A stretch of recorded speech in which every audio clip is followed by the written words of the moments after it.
Bienvenue. Fin de la 7e session internationale de formation en droit international des droits de l'homme. Mamadou Diarra est l'un des participants à ces journées de formation qui a reçu une bourse d'études de la Fondation René Cassin. Titulaire d'une maîtrise en droit des affaires, Mamadou est au chômage. Il partage ses sentiments de reconnaissance, de fierté après cette réussite. Un sentiment de fierté et de reconnaissance. Reconnaissance à l'Éternel qui a permis que je sois en bonne santé.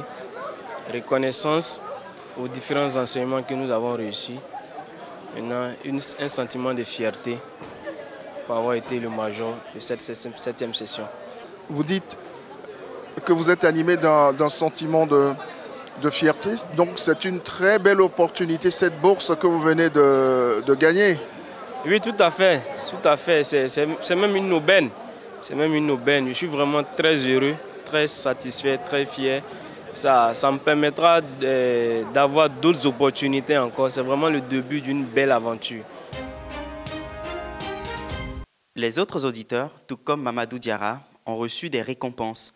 Sur 83 participants, 81 ont composé, 70 participants ont reçu des certificats de participation pour une moyenne supérieure à 12 et 11 participants ont reçu des attestations de présence pour une moyenne inférieure à 12. Alors, le certificat de réussite de la Fondation René Cassin, conjointement avec la Fondation Friedrich Naumann, qu'on octroie donc à tous les étudiants qui ont eu la note supérieure à la moyenne à l'issue de l'examen de fin de formation.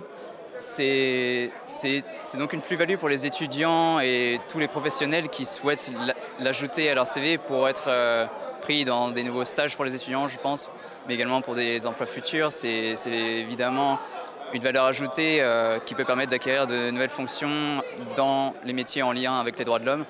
Mais je tiens à préciser que, avant tout, les formations sont là pour acquérir de nouvelles connaissances et l'examen, au final, je ne pense pas que ce bout de papier soit le plus important dans ces formations. Ce que je veux voir, c'est des participants qui ressortent de cette semaine avec beaucoup plus de connaissances et qui vont les partager surtout. C'est la transmission en fait.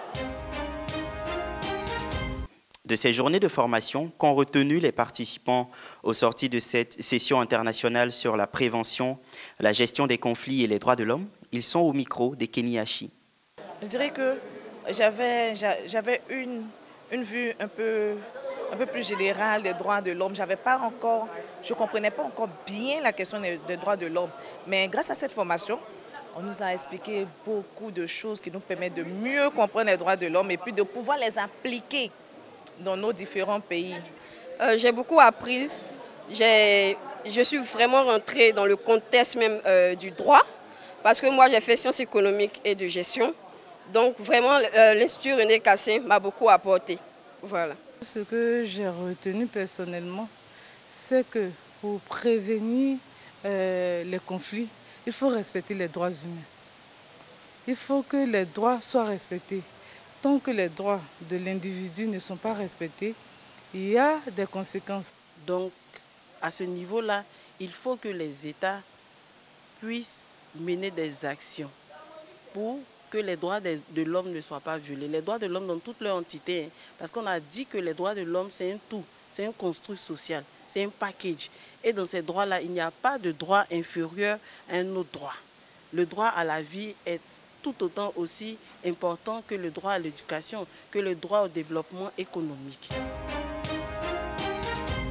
Éric Aimé Sémien est l'un des instructeurs de ces formations. Il est le président de l'Observatoire ivoirien des droits de l'homme, OIDH, et docteur en droit international. Pour lui, les conflits et les crises pourraient naître aussi des atteintes ou des violations des droits de l'homme. Il s'en explique. C'est le moins que l'on puisse dire, c'est le déni de la dignité humaine, le recul dans le respect des droits de l'homme qui est à l'origine des crises et des conflits.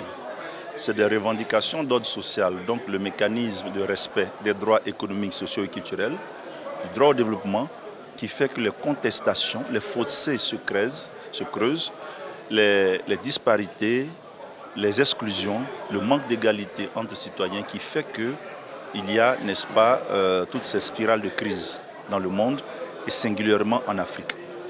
L'objectif de cette session était de faire comprendre que déjà les provisions du droit international des droits de l'homme, lorsqu'elles sont respectées et acceptées comme telles, fournissent tout un éventail de mesures permettant de prévenir à juste titre les conflits.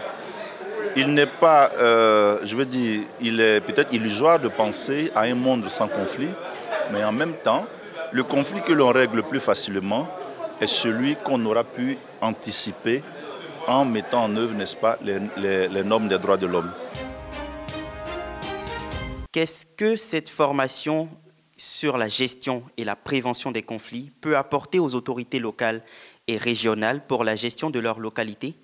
Nous avons reçu sur notre plateau le sous-préfet de Thiébissou, Madame Claude Djeréé. Et donc, prévention et gestion des conflits, on pourrait penser qu'il s'agit de conflits hautement armés au niveau international et tout ça, mais non. Même les petits conflits que nous avons dans nos localités peuvent être exacerbés à l'occasion, par exemple, d'une élection ou à l'occasion de la désignation d'un chef de village. Et donc, il faut avoir les éléments nécessaires pour pouvoir répondre à toutes ces questions et faire en sorte que, en tant qu'officier de police administrative, maintenir l'ordre dans nos localités. Et donc, je me suis un peu plus apaisantie sur les questions de prévention et gestion des conflits. Voir comment ailleurs les populations gèrent leurs conflits. Comment est-ce que ça se passe? Qu'est-ce que les Africains, les Européens et comme on a vu aujourd'hui, les Latinos règlent leurs conflits. Et ça, c'est très important parce que ça va nous permettre de nous adapter sur la base des réalités que nous vivons.